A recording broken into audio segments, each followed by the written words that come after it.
Okay. Good morning, everybody. Welcome to a very impromptu and brief discussion about what I think are some of the more important parts of the Blue Book, where you should put some stickers for some handy reference, some things you might be aware of, might not be aware of, and just a discussion about the Blue Book and legal citation in general. Oh yeah, my name is Jason Tubinis. I am the Information Technology Librarian at the University of Georgia School of Law Library. And today, talking about this bad boy. This is the Blue Book, a uniform system of citation 21st edition. I bring that up because here's the 20th edition. Looks very similar. You'll hold it up side by side. The difference comes when you do one of these. This is about 194 pages shorter than this absolute unit. The 20th edition was 500 something pages. The 21st edition is only 365, a page a day for the entire year. A question came up in my research class recently, and for anybody who was part of that class, you get to hear this again. The question was, why are there so many rules in the Blue Book? It's so many rules, and that's a great question. And so I want to tackle that first, just to kind of lay it out. The law is all about arguing, applications based on facts and situations. And when you're going through and you're making your arguments, you're doing research into statutes and decisions and regulations and opinions. And all of that is going to manifest in briefs and memoranda and what have you. And you can say anything in those documents, but unless you have something to back it up, there is nothing substantiating any of your claims, because the truth is a funny thing. You can say anything, but unless you have something to back it up, it's going to be completely irrelevant. A judge, opposing counsel, people watching from the sidelines will say, that's great that you said that, but where does it come from?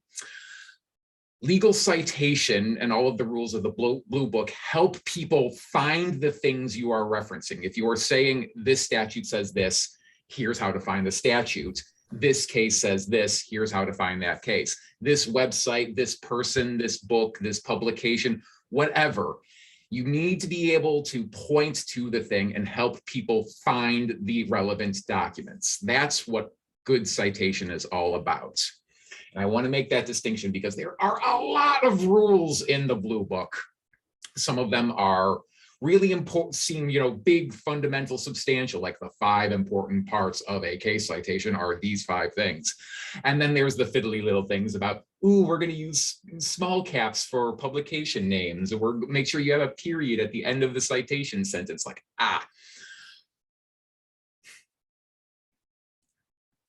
Make sure your information is findable. That is the overwhelmingly important message I want to kind of impart as part of this. Make sure the things you're talking about are findable. Okay, that was my big shtick. Thank you for abiding by that for 5 minutes. So, what are the important things? And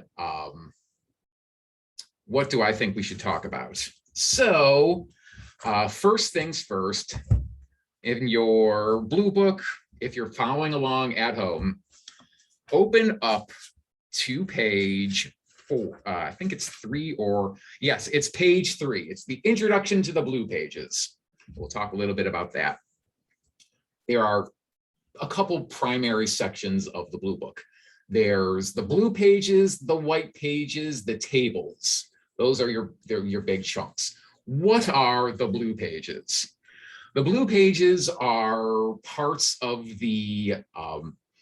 is just basic legal citation information for the general practitioner. I think they make a big blue pages. Oh yeah, right there in the introduction. The blue pages are a guide for practitioners and law clerks to use when citing authority in non-academic legal documents. So this is for people who are out in the world.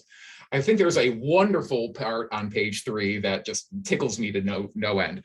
Special note for law students. The Blue Book is primarily written for 2 types of users: academics, faculty, people who show up in law reviews, and practitioners, judges, attorneys, clerks, people, doing the law stuff.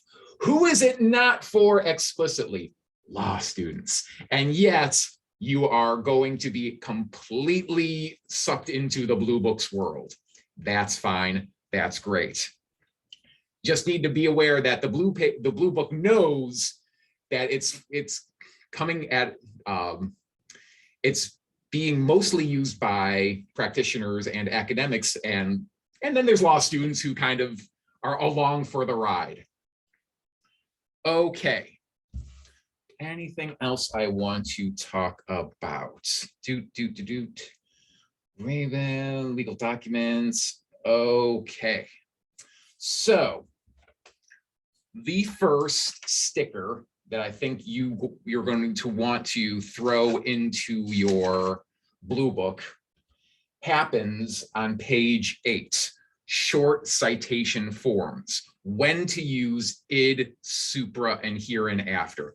This gets addressed a little bit later in the white pages, but I feel like the description that happens in the Blue Book on page 8, about generally how to use quotations and short citation forms is probably the most concise and memorable bit of information. So if you don't need to, it's good to refer to and like, when do I use here and after or supra? When do you use it? How often do you use it? That's on page 8, and that has a wonderful little description.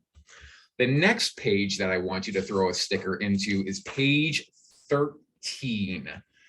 That covers, let's see, is page 13? Oh yeah.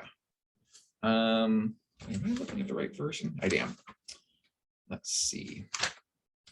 Oh, because it starts, here's how to cite cases generally. But it's also where your very first discussion of pinpoint cites and how they work. Where is that?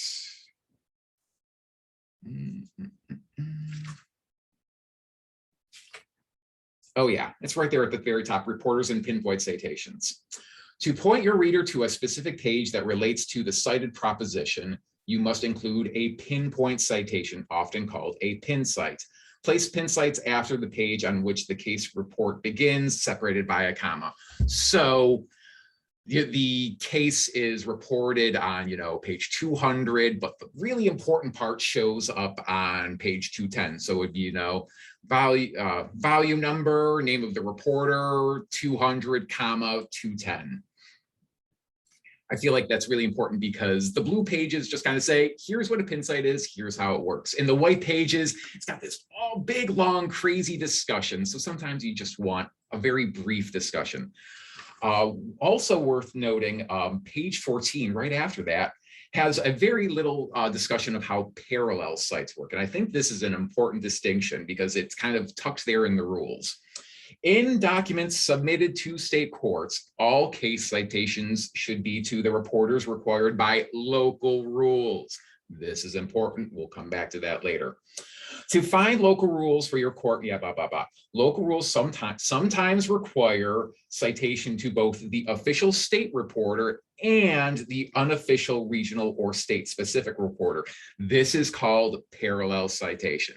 So when you see something, comma, something else, that is a parallel citation.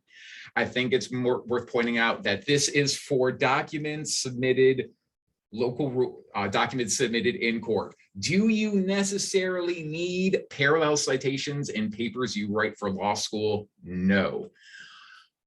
Will you get dinged if you provide a parallel cite in one of your academic papers? Haha, I get to use the law school answer. It depends on your instructor. When in doubt, ask. Okay, so that's page 13, page 14. Now I'm going to make a note and I just, put this in your brain for future references. The blue pages go from page 3 to about page 60, 61. And the white pages go from 61 basically to the end of the book. I mean, there's some tables in there, but just consider those part of the white pages. I make this distinction because we're going to be going over a lot of rules, and I mean, you can come back and you can watch this video. But also, finding information in the blue book is facilitated so much, and I guess we're jumping ahead. So you put a sticker on page 8, sticker on page 13. Now we jump forward and you put a sticker on page 329, page 329, because that's where the index starts. The index, in my opinion, is the most important part of the blue book, because it's just, the blue book is filled with rules, and the index is a really, it's not short, but it is far more concise summation of everything that you need to find. How do I cite to the internet? How do I cite to a consecutively paginated periodical? How do I cite to a tweet? All of that is, you can find all of that information in the index, but it's worth noting that if you're going through and you see it shows up on this page as well as these pages. I think pin cites are a great discussion of this. Parallel pin citations are discussed or are found on page 354. If you're following along, open up to 354, near the top of that page, pinpoint citations, and you can see a whole bunch of different entries talking about how they're done. Generally, they show up on page 313 and page 73 to 75. So keep that page 60 distinction in mind. Everything before page 60 is a blue page. Everything after page 60 is a white page.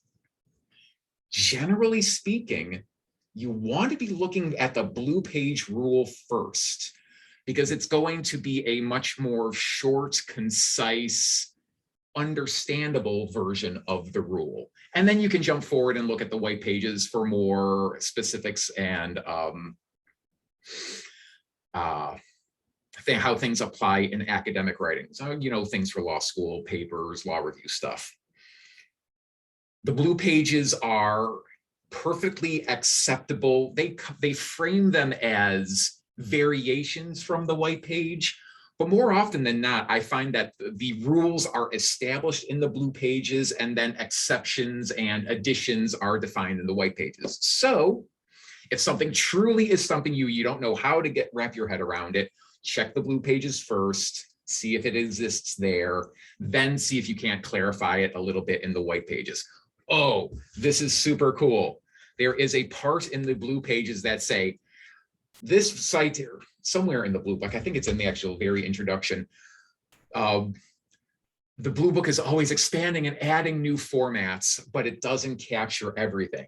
So if there is something out there that you absolutely have to cite and there doesn't exist a rule, the blue book just says, find something analogous and then adopt it and then just tweak it.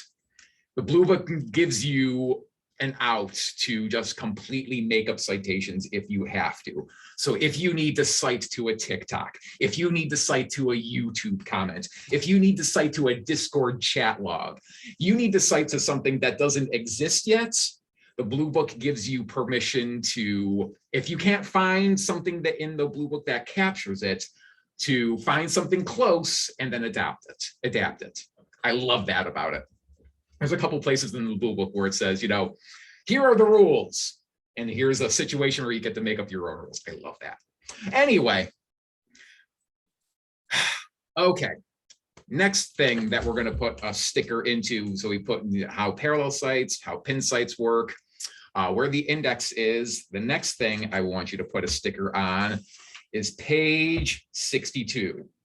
It's rule 1-2 and introductory signals, how to use e.g., accord, see also.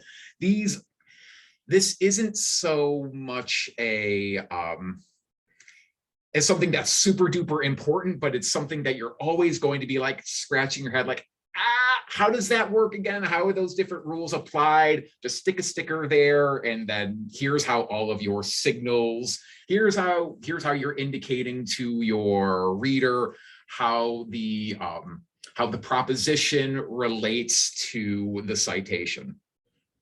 I'm not going to get into it much more than that. If you have any specifics about, how do I really need to wrap my head around signals, I'm just telling you where it is in the Blue Book. You can ask your writing instructor. Let's see. Okay. Oh, I think this is a good point. Anything I'm saying, put a sticker in here, I'm talking about it, are the things I think are important. The entire Blue Book is super duper important. Just because I'm not going to mention it doesn't mean you shouldn't pay attention to it. It's just, I'm talking about the things that I want you to be able to refer to quickly. Okay, next thing is on page 68. This is something that always confuses people, is the typeface for law reviews. Unfortunately enough, when you really boil it down to, it just comes to, you need to use some kind of normal Roman type, Arial, Calibri, Georgia, Times New Roman, safe fonts. Underlining, italicizing, and large and small caps. So the Blue Book says you can use underlining or italics. For the most parts, you can use either. You can either use italics or underlining. There are a couple caveats to that. The first significant caveat is that when you're out in the real world, you're going to want to do whatever the local rules tell you to. If the local rules for your court say all signals or party names must be italicized, never underlined, you will use italics. If they are silent about it, use whatever you feel. If you're curious, just see how other people do it. For the other caveat that I want to point out is that for University of Georgia School of Law, for your first year, for the most part, we are telling people to underline. Why? Underlining is just easier to see. Italics can look really close to their normal font versions, but no one can misunderstand what an underlining means. Now, large and small caps, this can be funky. I'm going to share my screen real quick. I'm going to share this blank Word document. You should see a blank Word document. So I'm just going to write something like this. Let's just bump this up a little and make it easier to see. Now, I know this lives in a couple different places, but all I have installed is Word for Windows. I apologize, but I think this is pretty much platform agnostic. If you need to use small caps, and we'll talk about why you would use small caps, but if you need to use small caps, here's where you find them. We're just going to highlight this sentence. Going to go, I'm on the Home tab of Word. And on this font, where I'm fairly confident 90% of all editing actually gets done in the document, you change your font, you change your type, you underline, italics, all that good stuff. There is this weird little thing that lives in the bottom right corner. You hit that and you get this font window popping up where you can change the body, you can change the font style, you can change the font size, blah, blah, blah. Over in the effects, you have strike through, blah, blah, small caps, all caps, and hidden. And you can see, here's what a preview, if I hit my small caps, boop, now it is in small caps. Basically, what every letter is capitalized, but the things that are capitalized appear larger. Why is this important? Because on the bottom of page 69, where it's at the top is talking about typeface conventions for citations, books and periodicals require large and small caps for authors and titles. Periodicals are law reviews, magazines, things that are released on a periodic basis. They are released periodically, hence they are called periodicals. So the title, italicized or underlined, who knows? And then, you know, Harvard Law Review gets the small caps treatment. Just in case you're wondering where it shows up and you're wondering, where do I use the small caps? You use it for books and law reviews and magazines. Okay. Next sticker that I want you to throw into your blue book is page 79. Short citation forms. How to use the almighty id. Id is short for I don't know what, honestly. I love the blue book. I'm not a master at it though. So there are things that about the blue book that completely baffle me. Id is one of them, but I love id. It may be used in citation sentences and clauses for any kind of authority except internal cross-references talked about elsewhere. In court documents and legal memoranda, use id when citing the immediately preceding authority, but only when the immediately preceding authority citation contains one authority. So I'm talking about a case. I'm going to be talking about this case forever. Rather than using that case citation over and over and over again, you can use id at different places. It's lovely. I think somewhere in the blue book, there is a hidden rule that says use id 5 times before you need to recite it. Can't find it off the top of my head. When this recording gets posted somewhere on the internet, I will be including some extra information as well as any questions that during the Q&A that I may not be able to answer. Anyway, that's where id shows up. And then everything after that are a bunch of really great examples. I love examples in the blue book.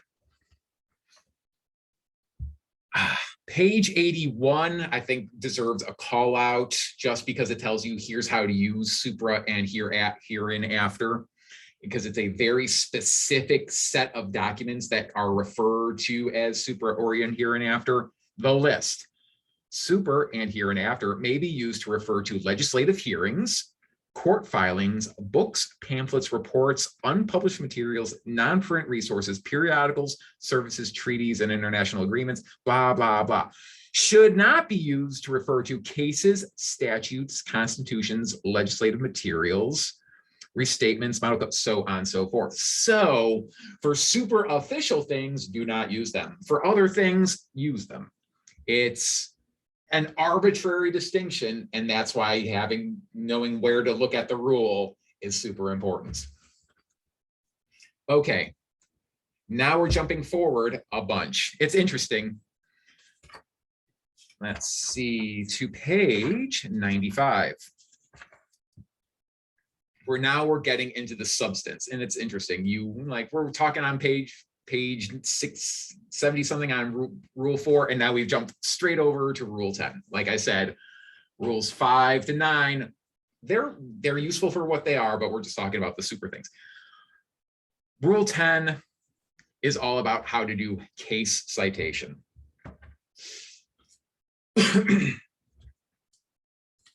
Like I said, well, as the blue book says, there are 5 main parts of a citation. The name of the parties, the reporter information, the year it was reported, what case reported it, or what court reported it. I actually always blank on that 4th one, or the 5th one. Name of the case, published, source, parenthetical with the court and year of decision, other parenthetical information, and subsequent history, if any. Anyway, fortunately enough, it's really straightforward. Get the names of the parties, get where it was reported, talk about the year that it was reported. Of course, it's never that straightforward because there are so many rules about what should you cite and what shouldn't you cite to.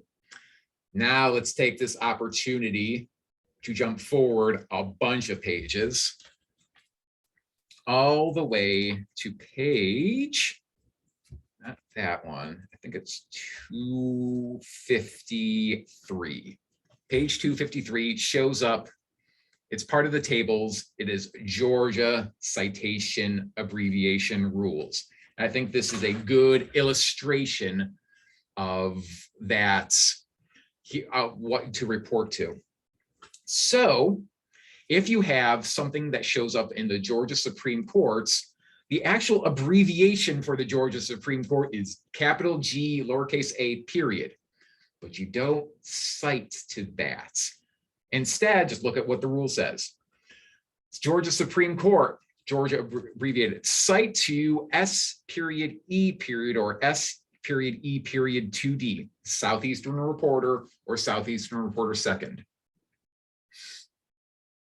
This is one of the squirrelier things about the Blue Book, that there are official citations, and then there's the ones that they want you to use. Likewise with the Court of Appeals, Georgia's GACTAPP, no, cite to the Southeastern Reporter. Statutory compilations, the official code of Georgia, the OCGA. Cite to Georgia Code Annotated, published by LexisNexis, if they're in. So if you're looking at the OCGA, you cite to Georgia Code Annotated. If you're looking at West Code of Georgia Annotated, you cite to the Georgia Code Annotated. This is for academic and scholarly publications. If you were to submit a document to the Georgia Supreme Court, the Georgia Court of Appeals, the Georgia trial courts, you would use the official code of Georgia. You would cite to OCGA. That is one of the local rules that the Blue Book tells you. The local rules supersede the Blue Book rules. So this is why you have to kind of keep these things running in parallel. What does the Blue Book say, and what is the format or what is the venue for which you are submitting these documents? So for the most part, anywhere, in law school, you will probably cite to Georgia Code Annotated. But if you go out and do a summer placement, or somebody is very specific that, or say you're at in one of the clinics, and you're preparing information or documents for the court, you would cite to the OCGA. It's very finicky. Yeah, it's the Blue Book in general, though. Okay, so I used the Rule 10, all about case citation, to talk a little bit about Georgia citation and where that shows up. So make sure there's a sticker on page 95. That's where all the fun stuff happens. Okay. Now jump forward a bunch to page 120. 120, the other major piece of it. Rule 11 gets skipped over, that's constitutions. Constitutions, why are those important? I mean, they're super important, just you don't cite to them that often. Rule 12 is all about citing to statutes. And this is where your tables that show up at the back of the Blue Book are super important, because every state does their citations just a little different. It's kind of obnoxious. But in that, fortunately enough, as soon as you kind of wrap your head around the way your jurisdiction of choice does statutory citations, you're going to be able to crack that off without even thinking about it too hard. But the rules all exist right there, starting on page 120. I think it's really straightforward until you get to this really fun part of it. So pretty much everything worth citing is going to eventually end up in print. That's not the world we live in these days, because a lot of really good information also shows up online. And for the most part, it's showing up online first.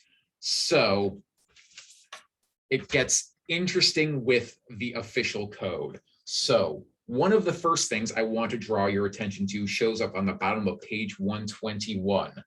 Statutes currently in force. If available, cite statutes currently in force to the current official code or its supplement. Otherwise, cite current unofficial code or its supplements, the official session laws, so on and so forth. And that's kind of, here is the hierarchy of things to cite if you can't get your hands on the official code. That bottom paragraph is super interesting, though. Blah, blah, blah, blah, blah. An exact copy of the United States Code in PDF format can be found on the government printing office's website. Right now, it's govinfo.gov.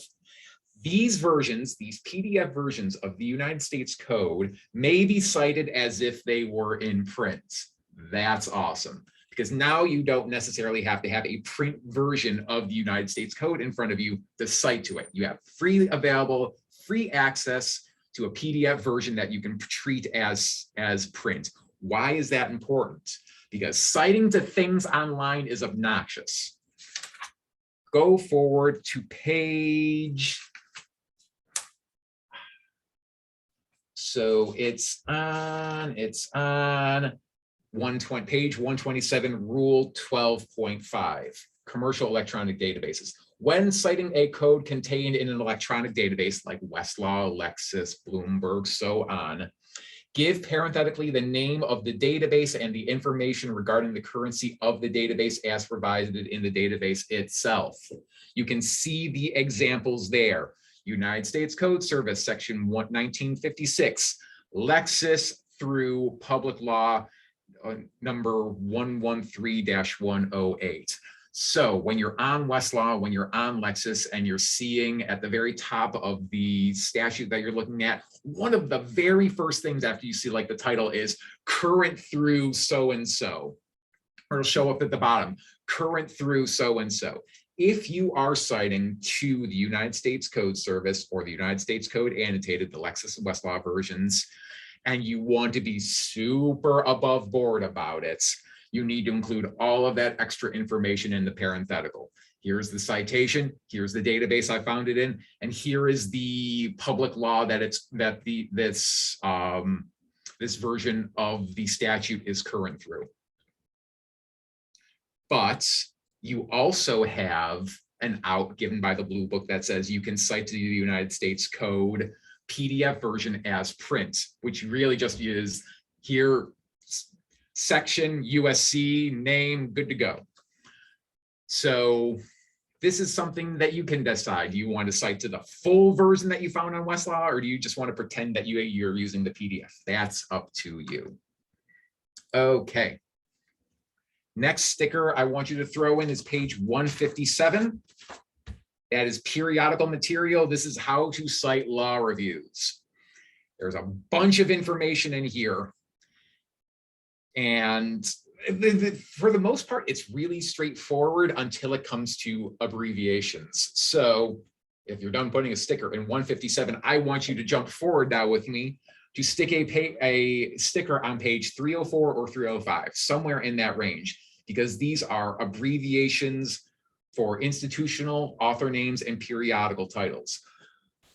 Top of page 304, abbreviate case names, institutional author names, and periodical titles in citations by abbreviating any word in the list below. And you have 4 pages of words that need to be abbreviated if it shows up in case names, institutional author names, and periodical titles.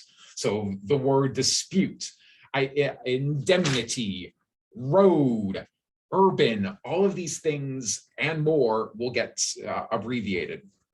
Also, really cool thing at the top of page 304, if a word is 8 letters or longer, you can make up your own abbreviation as long as it's completely obvious what you're abbreviating. It's cool.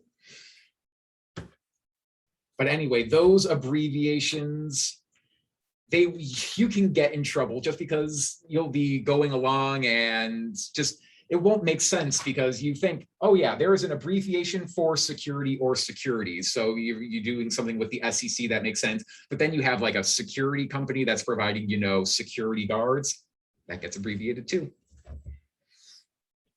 Okay, next page, next sticker I want you to throw into your Blue Book is page 174, how to cite to the internet.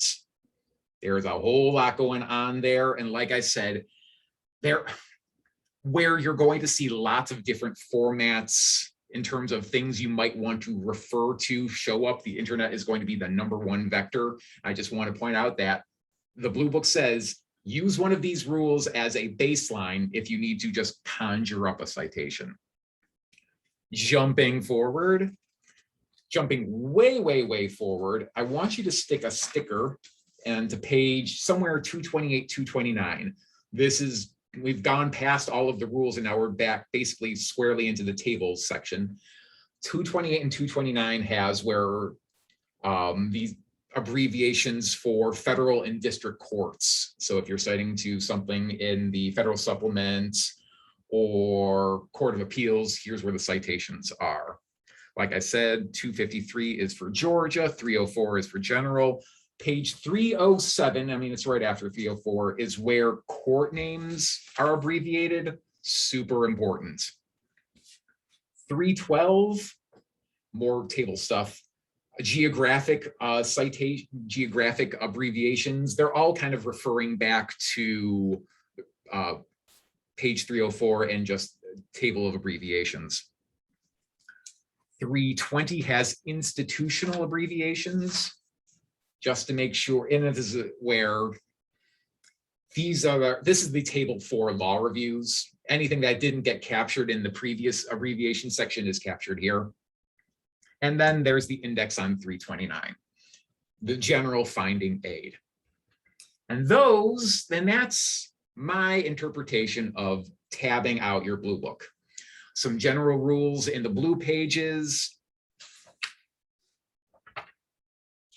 signals and how they work, typeface information, short citation forms, case citation, statutory citation, periodical citation, internet citation, and a whole bunch of abbreviations and specialized rules at the very end. That was all I was going to spend on the blue book and what I thought are important. And I'm going to reserve the next 20-ish minutes for any questions I have from the people currently in attendance. You can either send me a chat or you can unmute yourself and ask the question.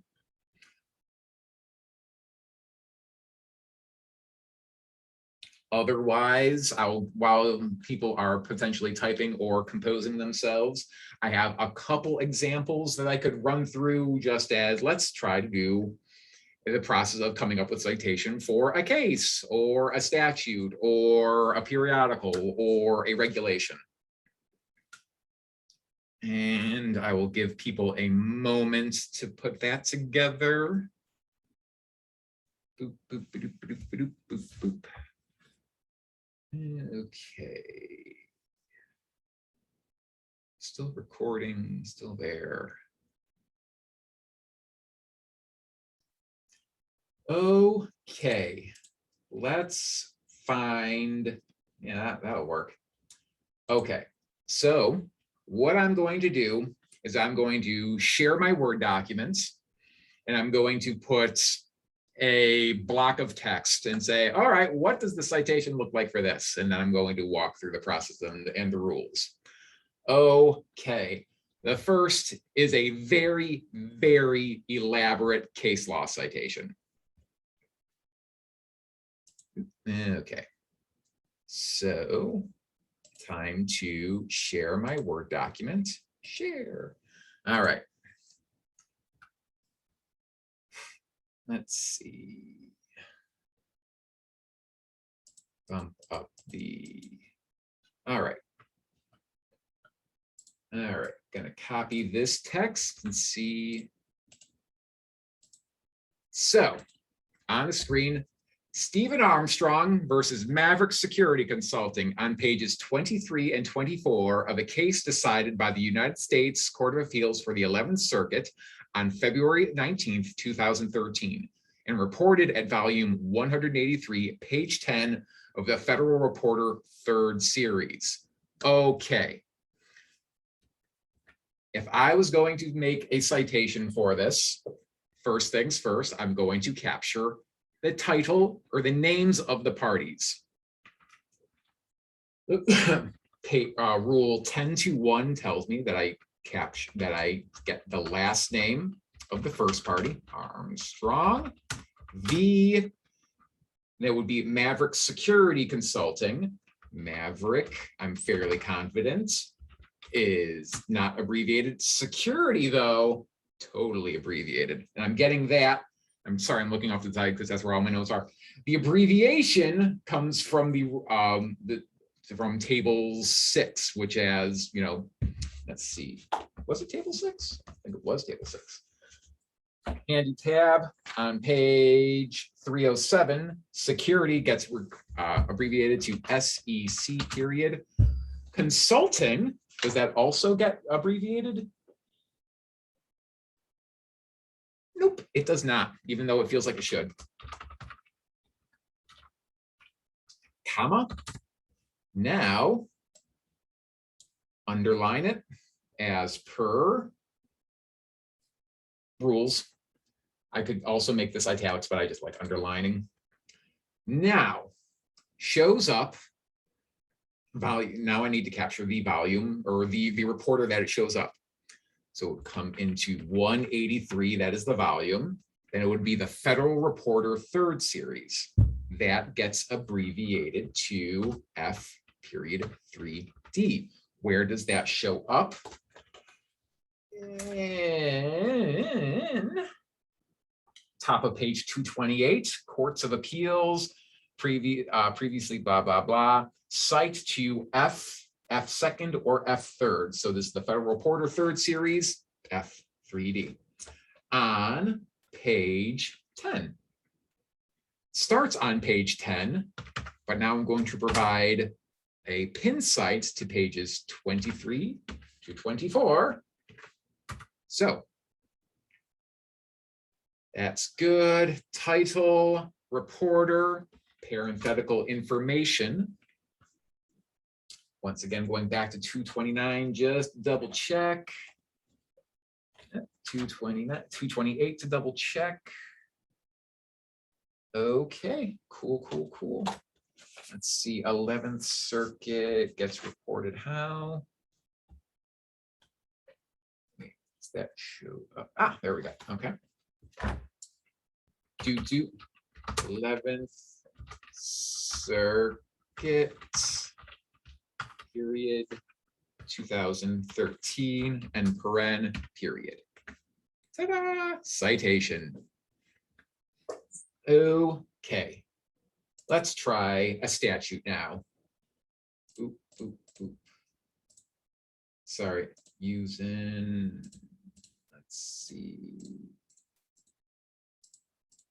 Let's go with that.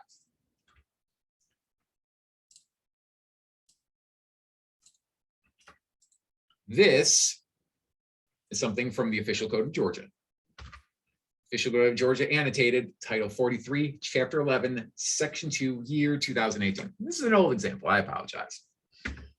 But if I was going to be making this something that I would be providing for the for something in law school, it would turn into Georgia Code annotated section. Honestly, I think I'm just going to go over to insert. Do I have my symbols? Sure do. Section. I'm sure there's an alt code, and I think on Mac it's like super straightforward, it's like Control Shift S or Shift. If there's anybody in chat right now who knows, just send that to me. Section 43, Chapter 11, Section 2, 2018.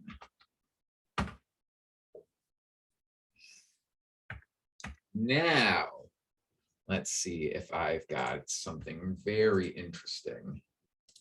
Let's see. It's worth pointing out, and this I'm going to end on this very briefly. I just didn't talk about it, but I wanted to make sure because it's one of the other main things that you end up citing to is an administrative regulation. So if I was going to cite to the Code of Federal Regulations, it would look something like this. This is actually the CFR about lead in drinking water. I just want to point out that 40 in this situation is the title that it shows up. 141 is the part and 80 is the section. And I didn't talk any at all about administrative rules, but this will make more sense as soon as you get to it. I just want to make sure that I cover all of my bases. So this will make way more sense if you actually see how the CFR is, because it seems like a lot of information kind of spread out in a lot of disparate places, but all you need to remember is it goes title, part, section, TPS. Show me your TPS reports when it comes to admin citations. Okay, let's see. Ooh, I do actually have a chat. Thank you, Sarah. Appreciate that. So I'm going to stop my share. I haven't gotten any questions recently. Okay.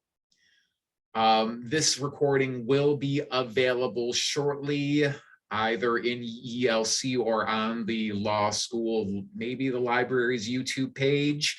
If you have any questions relating to any of the information I covered today, please feel free to shoot me an email at jtubinis@uga.edu.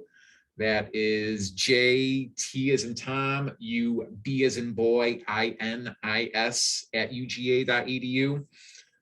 Like I said, I am not an expert in the Blue Book, but I am passionate about the Blue Book, so I will do my best to help you out. Otherwise, thank you very much, everybody. Have a great rest of your day and semester.